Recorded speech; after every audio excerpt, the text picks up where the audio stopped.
Assalamualaikum warahmatullahi wabarakatuh dan selamat sejahtera kepada Prof. Dr. Khairul Anwar dan rakan-rakan.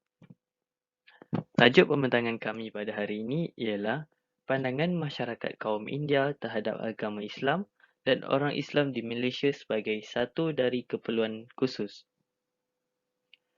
Untuk membentangkan tentang pengenalan, saya akan serahkan kepada Zakwan Afandi. Sekarang saya akan terangkan mengenai pengenalan kumpulan kami. Seperti mana yang kita tahu, Malaysia terdiri daripada pelbagai lapisan masyarakat, iaitu bangsa, agama dan budaya yang berlainan. Oleh sebab itu, kumpulan kami telah menulis kertas kerja yang bertujuan untuk melihat persepsi masyarakat India terhadap Islam dan orang Islam sepanjang mereka menetap di Malaysia sebagai masyarakat minoriti. Persepsi pula boleh didefinisikan sebagai suatu gambaran, pandangan, tanggapan atau bayangan dalam hati atau fikiran tentang sesuatu. Pandangan boleh dibahagikan kepada dua, iaitu pandangan positif dan juga pandangan negatif. Sekarang saya akan memberikan kepada pembentang seterusnya.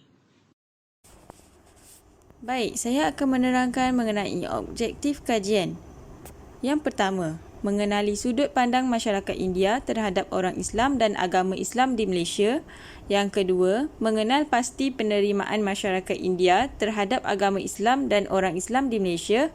Yang ketiga, mengenal sejauh manakah pengetahuan masyarakat India tentang orang Islam dan agama Islam di Malaysia. Kaedah kajian. Kajian ini telah dijalankan dengan menggunakan kaedah kajian kuantitatif, iaitu menerusi borang soal selidik yang mengandungi 3 bahagian soalan, iaitu bahagian A 10 soalan, bahagian B 33 soalan dan bahagian C 20 soalan. Kajian ini disebar melalui medium interaksi atas talian, iaitu WhatsApp, Instagram dan Facebook. Kemudian, analisis data pula dibuat menggunakan Microsoft Excel dan analisis statistik dibuat secara carta pie dan graf bar. Seterusnya, hasil kajian. Terdapat 3 bahagian bagi hasil kajian kami, iaitu bahagian A, B dan C. Terdapat banyak soalan, soal selidik yang telah kami berikan, tapi di sini kami akan membincangkan soalan yang signifikan untuk hasil kajian kami. Seramai 52 orang responden telah mengisi Google Form kajian selidik kami, dan fokus responden kami adalah mereka yang terdiri daripada bukan pelajar atau yang telah tamat belajar.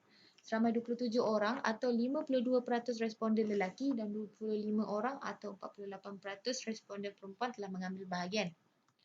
Manakala kumpulan umur bagi responden pula menunjukkan mereka yang berumur dari 21 hingga 30 tahun adalah responden tertinggi, iaitu seramai 33 orang dan 64%, dan mereka yang berumur 50 tahun dan ke atas mencatatkan bilangan terendah, iaitu hanyalah seramai 4 orang atau 8%. Seterusnya, agama bagi kaum India yang telah mengambil bahagian adalah agama Hindu, Buddha, Kristian dan Islam, di mana Hindu telah mencatatkan bilangan tertinggi, iaitu seramai 41 orang atau 78%, dan agama Islam mencatatkan bilangan terendah, iaitu hanyalah seramai 2 orang atau 5%.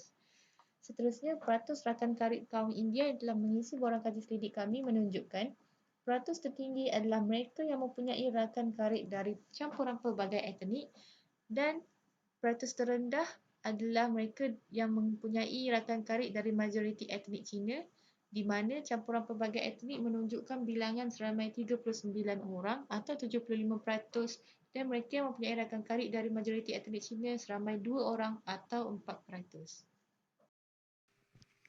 Hasil kajian bahagian B, iaitu pandangan masyarakat India terhadap agama Islam di Malaysia. Bagi soalan pertama, Islam agama yang banyak peraturan. Melalui carta pie ini, sebanyak 23% responden telah bersetuju dan 19% responden sangat bersetuju. Ini membuktikan bahawa masyarakat India menganggap agama Islam banyak peraturan. Seterusnya, pemakaian tudung wanita merupakan bentuk penindasan, menunjukkan majoriti responden telah bersetuju, iaitu 44%. Ini bermakna Masyarakat India menganggap pemakaian tudung bagi wanita Islam merupakan bentuk penindasan. Kemudian, Islam adalah agama pengganas. Seperti yang kita dapat lihat melalui graf bar ini, responden yang tidak bersetuju adalah tinggi, iaitu 40%. Hal ini membuktikan bahawa masyarakat India tidak mempunyai tanggapan bahawa agama Islam agama pengganas. Seterusnya, bagi soalan masuk Islam akan hilang identiti keindiaan. Hasil kajian menunjukkan sebanyak 27% responden tidak bersetuju. Ini bermakna masyarakat India tidak merasakan identiti keindiaan mereka akan hilang sekiranya mereka masuk Islam. Hasil kajian bagi bahagian C iaitu pandangan masyarakat India terhadap orang Islam di Malaysia. Bagi soalan pertama, orang Islam adalah mesra dan ramah. Hasil kajian menunjukkan masyarakat India telah bersetuju iaitu sebanyak 36% sangat setuju dan 25% setuju. Seterusnya, orang bukan Islam tidak boleh masuk masjid. Hasil kajian menunjukkan masyarakat India tidak bersetuju iaitu sebanyak 37%. Ini bermakna mereka merasakan orang bukan Islam boleh masuk masjid. Kemudian, orang Islam tidak berfikiran terbuka. Sebanyak 25% masyarakat India tidak bersetuju. Ini bermakna orang Islam berfikiran terbuka menurut mereka. Akhir sekali, orang Islam suka berperang. Peratusan masyarakat India memilih tidak setuju adalah tinggi iaitu sebanyak 29%. Ini bermakna orang Islam tidak suka berperang bagi pendapat mereka. Okey, kita akan teruskan ke bahagian perbincangan. Pertama sekali, kita akan fokuskan kepada demografi responden. Berdasarkan demografi responden terdiri daripada 52% lelaki dan 48% perempuan. Majoritinya beragama Hindu dan berumur dalam lingkungan 21 hingga 30. Kebanyakan dari responden mendapat pengetahuan tentang Islam dari rakan sebaya dan segelintir membuat kajian tentang agama Islam di laman internet. Ini dapat diperkuatkan lagi oleh kerana mereka bersekolah di SMK ketika di peringkat sekolah menengah, di mana mereka berkawan dengan campuran pelbagai etnik. Baiklah, kita teruskan perbincangan pada bahagian A. Kenyataan pertama, Islam agama yang banyak beraturan.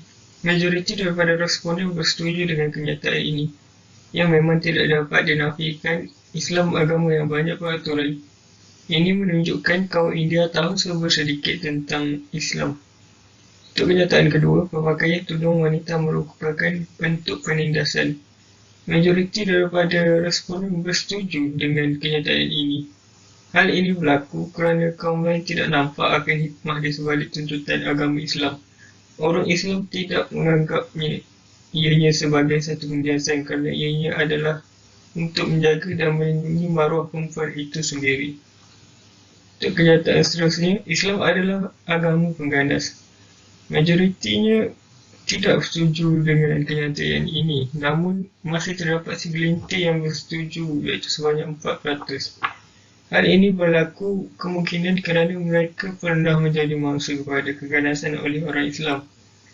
Kita juga dapat lihat bagaimana negara barat telah menanamkan persepsi buruk terhadap orang Islam seperti kejadian 9/11. Walaupun begitu, masih ramai yang tidak setuju dengan kenyataan tersebut oleh kerana orang Islam di Malaysia tidak mengamalkan sikap pengganas dan sekaligus dapat menyangkal persepsi Islam sebagai pengganas yang ditanam oleh negara barat. Yang terakhir ialah masuk Islam akan hilang identiti keindiaan. Majoriti daripada responden tidak setuju dengan kenyataan ini. Hal ini kerana di negara India sendiri terdapat ramai warga Islam dan mereka masih dapat mengamalkan budaya masyarakat India yang tidak melanggar hukum syarak Islam. Kaum India yang memeluk Islam juga boleh mengekalkan nama asal mereka dengan syarat nama mereka tidak mempunyai unsur penyembahan kepada makhluk atau dewa. Oleh itu, kaum India yang memeluk Islam masih dapat mengekalkan identiti asal mereka. Kita teruskan perbincangan ke bahagian B. Yang pertama, orang Islam adalah mesra dan ramah. Majoriti sangat bersetuju dengan kenyataan ini. Kita dapat lihat bukan sahaja orang Islam, malah semua kaum dan agama di Malaysia adalah ramah dan mesra. Ianya dipupuk sejak dari kecil lagi oleh semua etnik.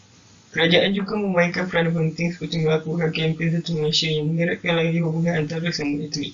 Terdapat simpulkan bahawa bukan sahaja agama Islam, malah semua agama dan kaum memupuk sikap mesra dan ramah antara satu sama lain.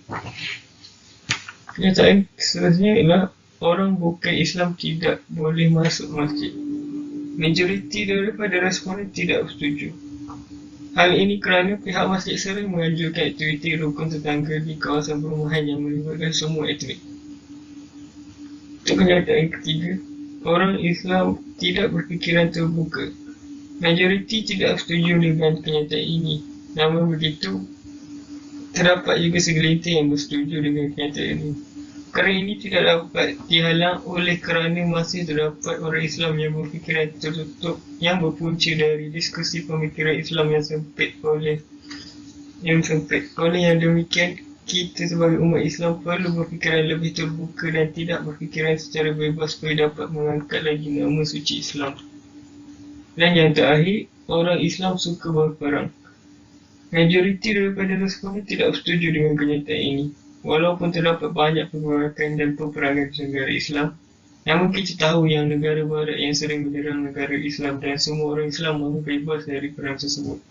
Ini sedikit sebanyak menunjukkan kaum India turut mengambil berat akan keadaan orang Islam di luar sana. Baiklah, saya akan serahkan kepada pembentang seterusnya. Kesimpulan yang saya dapat peroleh daripada perkara ini ialah perspektif orang India terhadap agama Islam adalah neutral.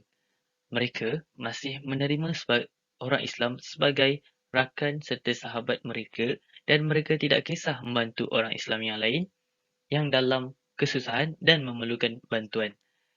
Umat Islam memainkan peranan penting dalam menunjukkan tingkah laku yang baik terhadap orang bukan Islam. Hal ini demikian kerana agama Islam adalah agama rasmi bagi negara ini. Secara tak langsung, umat Islam menjadi contoh kepada orang bukan Islam. Sentimen negatif seperti isu perkauman, perbalahan, pergaduhan dan sebagainya hendaklah dielak supaya imej agama Islam sebagai agama rasmi terpelihara. Semoga imej agama Islam akan terus dipandang mulia dan dihormati di Malaysia serta rakyat Malaysia tidak kira bangsa dan kaum dapat mencapai dan mengekalkan perpaduan. Itu sahaja daripada kami. Sekian, terima kasih.